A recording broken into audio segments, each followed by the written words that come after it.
couple months ago, I found this paper about C++ that I took absolutely seriously and thought it's legit, but it turned out to be a 30 years old April's Fool prank that I completely fell for. So let's look into it.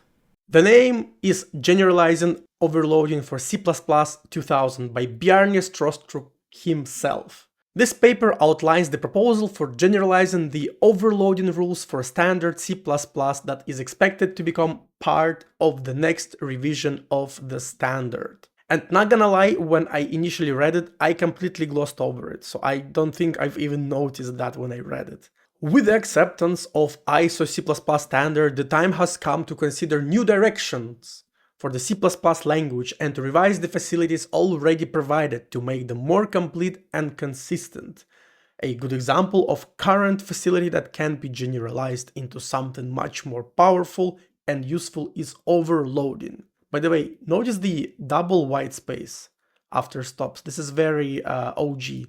The aim of overloading is to accurately reflect the notations used in application areas. For example, overloading of plus and times allows us to use the conventional notation for arithmetic operators for a variety of data types such as integers. And then he says this existing C++ facility can be generalized. And then he provides an example that in algol and ml, the users can actually define their own operators and assign meanings to them. And this is actually true. You can do that in algol 68 and ml. Here's an example. Double D is z pow2 plus abs y. Then here I describe the more innovative and powerful mechanism for overloading whitespace.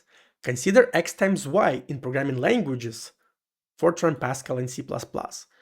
You can clearly see that this was written a long time ago if Fortran and Pascal are provided as an example. This is the conventional notation for multiplying two values. However, mathematicians and physicists traditionally do not use the operator times, instead they use simpler juxtaposition to indicate multiplication. Juxtaposition is when you put them together. So x, whitespace, y means multiply x by y. And here the proposed syntax is double operator and nothing here. That returns times. Or more explicitly, just wrap whitespace in single quotation marks. Here's your syntax. And then given one of these definitions, a physicist can use his or her, which is very progressive for 1998, conventional notation rather than the notation that has become conventional among the computer scientists. So this is multiplication. Yeah, and here he talks about precedence. So clearly the space operator has a precedence lower than pow and higher than plus. The mechanism for assigning precedence to user-defined operators is described in detail in the companion article. And then he says how this feature is amazing, how it will bring C++ into the future and stuff like that.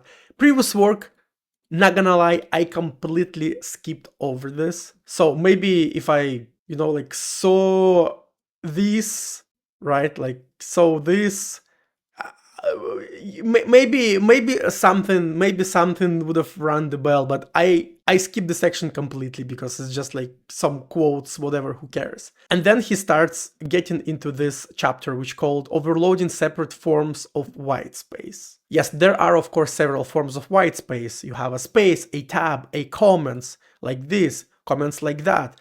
A comment is considered a single whitespace character. For example, this comment is considered a single character for overloading purposes.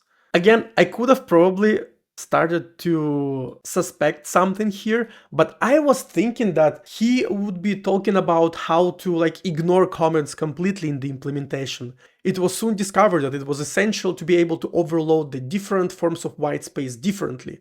For example, several heavy users of whitespace overloading found overloading of new line /n and tab /t and comments as the same arithmetic operator is counterintuitive and error prone. Consider, so xy obvious. X with the y on a separate line is obscure. And then this is asking for trouble, right? So you can't put a comment between them. In addition, different overloading of different whitespace characters can be used to mirror conventional two-dimensional layout of computations. Like matrices multiplication. And so here he starts talking about, what about missing white space? So after some experimentation, it was discovered that the overloading mechanism described so far did not go far enough. When using the mechanism, the physicists tended to omit the space character and write XY rather than X space Y. This problem persisted even after the overloading rules had been clearly and repeatedly explained. What was needed wasn't just the ability to overload explicit use of white space, but also implicit application.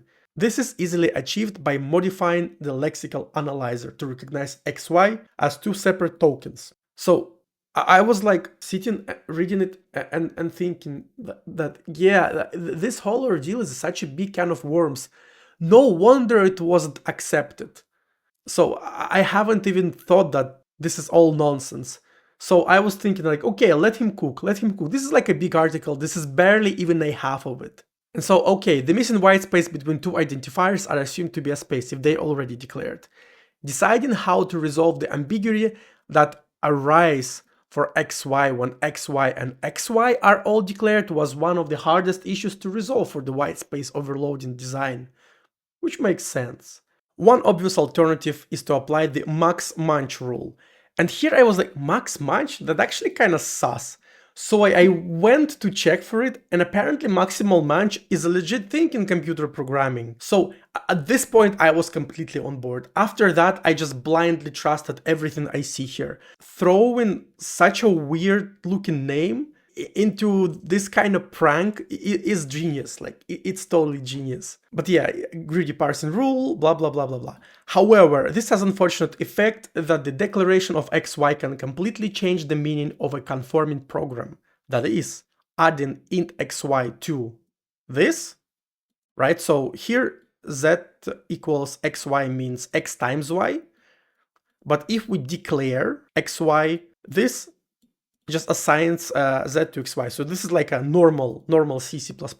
When space is overloaded to mean multiplication, yeah. It was therefore decided that the max munch resolution was unsuitable for large-scale programming. And so here is where I stopped reading the paper, even though I shouldn't have, and just went on doing on my own business. I was just thinking that, hey, this is some interesting artifact from the past of C++ when they didn't really know where they took the language, and maybe this is where they started experimenting with some craziness, and as you know, later C++ became very crazy, so for me it wasn't that hard to imagine that they actually seriously considered it. And you know what's the worst thing? I was on a Łukasz podcast. It was like an impromptu session, completely unprepared, and I there name dropped this paper in front of like, I don't know, like 200 people or like 100 people. And I thought it's completely serious. So at the time of recording this video, that session with Łukasz hasn't been released yet. But when it will be, you can go and see just how big of a clown I am. But after we recorded that session, a bit more time passed, and I finally found some free time to come back to this article and finish it. So I scrolled up to this and like, this is where I finished. All right, let's keep reading. Instead, it was decided to, by default, limit identifier to single characters. Int XY error to character identifier. And like instantly, like one line into continuing reading it, I was struck. I'm like, oh no, this might seem draconian at first. However, since we now have the full Unicode character set available, we don't actually need hard to read long names. Such long names only make code obscure by causing unpleasantly long lines and unnatural line breaks. Multi-character names are a relic of languages that relied heavily on global name and encouraged overly large scopes. Mathematicians and physicists in particular appreciate the ability to use Greek letters. And here I was like, what, a phone sign? I'm like, no way. I instantly like scrolled all the way down. Look at this. Look at how big it is. And where was it? At the very end, this project relies on the ability to fool the brain into accepting a projected image as 3D because we don't take delivery of the 3D projection device. Until next spring, this project is usually referred to as Project April Fool. Man, you gotta be kidding me. I spread misinformation to a lot of people just because I stopped reading this like halfway. I was so ashamed by that, unironically. But then I realized that it's kind of funny because just think about it. When Bjarne Strostrup dropped this paper 30 years ago, I barely was preparing to go to like first class of my elementary school. So just think of a timeline. I'm going to first class, Bjarne Strostrup drops this article, and 30 years later, I'm like deep into my programming career, and this article completely debates me. Just thinking about it makes me happy. And by the way, couple interesting things.